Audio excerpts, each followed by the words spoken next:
Yeah, what's up, dude? Hey, Taylor. Tim from Anderson Rescue Solutions contacted me.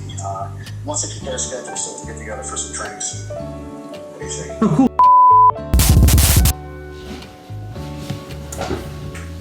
cool. Okay, if you aren't familiar with Anderson Rescue Solutions, they are a Philadelphia-based technical rope rescue company. Tim Anderson is their CEO. The dude is very innovative. He's come up with some proprietary products that we think are top-notch. All of the RANT instructors, somewhere in their kit, have some ARS gear because it's top of the line. We love it.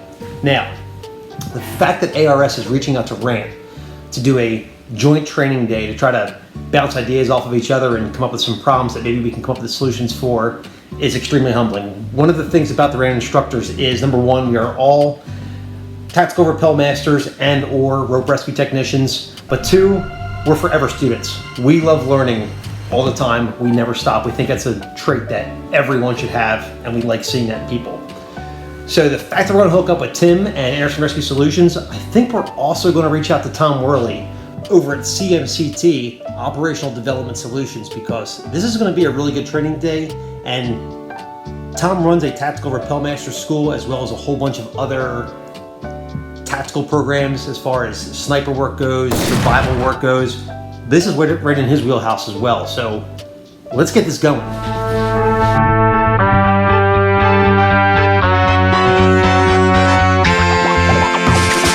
Freedom! So fresh, so new. Freedom! It's all for you. All for you. Freedom! Keep your ear to the ground. Talking about freedom! It's the best show in town. Best show in town. Freedom! Well. Freedom! I'll give you freedom. Yes, it's right. Freedom! Start right now. Freedom! Get your freedom tonight. Freedom!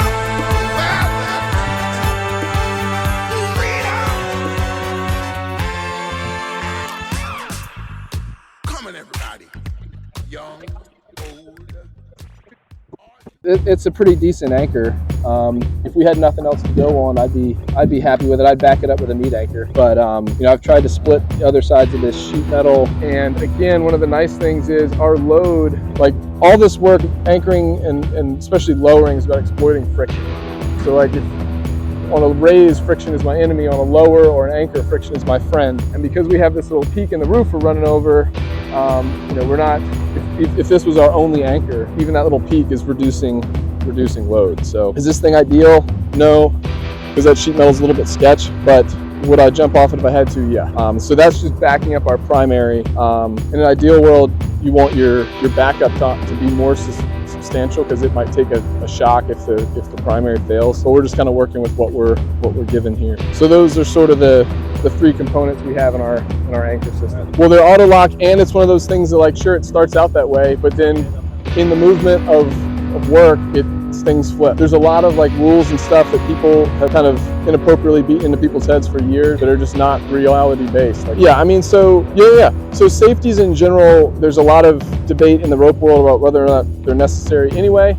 I'm neither here nor there, but we've got an 18-inch tail, so I'm not losing a lot of sleep over it. Some people like the safety only just to like finish the knot. You're like, I've tied the safety, I can glance over from afar, like that safety's still there. I remember that I tied that, my knot's still finished, no one's messed with it. I just prefer to leave sufficient tail, which is usually like 6+ inches. Here it's a whole bunch because I wasn't sure exactly where the knot was gonna come out. So yeah, this is just kind of exploiting what we have up here, which isn't a whole ton. I think will work. If one of these halves would fail,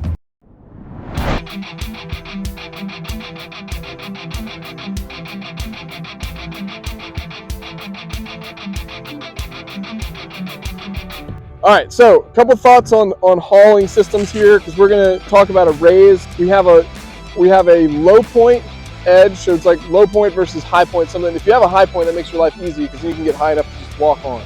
We have a low point edge with like an overhang, so like worst case sucky scenario. We want to make it, and you're usually working with minimal people, right? I assume. You guys always are, from what I understand. I assume most of the time it's a small team. So we want to build a system that's like super efficient for small team work and uses minimal equipment because you got all that extra crap to build. So generally, a lot of haul systems are built with like the knot goes to my load, and then I build a system in here and we do a haul.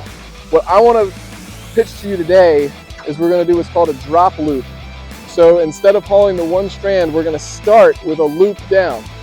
This gives us to start a 2-to-1 mechanical advantage, because this is the point that's going to be moving. This is going to be anchored. Everything else we build up here is gravy. So if I build a typical 3-to-1 up here, I now have a 6-to-1, which makes it super easy for small teams to work with.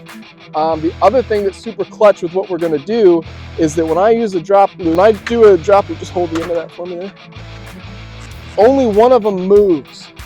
So this piece that's going down is going to stay static the entire time, which is going to give us a whole bunch of awesomeness for the edge transition. So we're going to put an étrier, which is a French word for a like webbing ladder. We can attach it to this rope because this rope never moves. This one does all the moving. So this gives us something we can anchor to, both to help with that edge transition, to tie ourselves off if we're working on the edge. We can throw a prusik on here. So it's kind of like if you guys are doing haul stuff, just do this system every time. Always start with the drop loop, and then it makes your life super simple. It also means you have less MA you got to build up here, okay? Because if I've got the 2-to-1 already, then now I just build the rest of my system. I build a 3-to-1, which I need one pulley for, and we're good. We've got a 6-to-1 system. So in this case, this device has this built-in magnet. Thanks, man. So the downside of putting a device here is this piece right here, this bobbin, is not a pulley wheel, right? So it's going to build friction into our system. So whatever mechanical advantage I run to here, like we're going to build a theoretical 6-to-1, it's not going to be a 6-to-1. But the advantage, especially for a team that doesn't get to do rope all the time, the advantage of being able to immediately transition without having to do any like funky going from a haul to a lower with moving the pulleys around and getting that load off. I like building a device in here. The clutch, the CMC clutch, is an actual pulley wheel. So you get that true mechanical advantage if you're using that. Petzl is working on a new version of the Grigri that, from what I understand, has a free-running sheave in it, which is going to be super sick. It's not out yet. I'm hoping next 2024.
Well, what an absolutely awesome day of training that ended up being.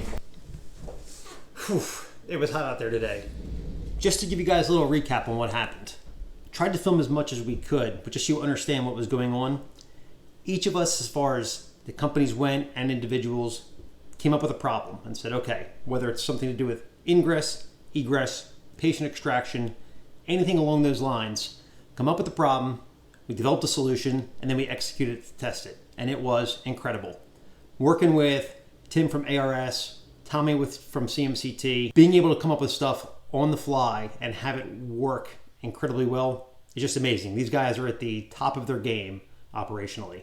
So wanted to end it there. Hope you guys enjoyed. It's much appreciated. As always, this is a very sincere thank you for watching, and we'll see you soon. Wait. I almost forgot. ARS is coming out with a new product that hasn't been released yet. We may or may not have gotten our hands on some early release prototype type things. It's extremely exciting. We did a ton with these things. We used them in training. We took a few home with us. It is something to be excited about. They are an awesome product. Tim, if you're watching this, Rich and I came back. We continued to mess with it throughout the night. We came up with some additional uses for it. We still got a bunch of work to do.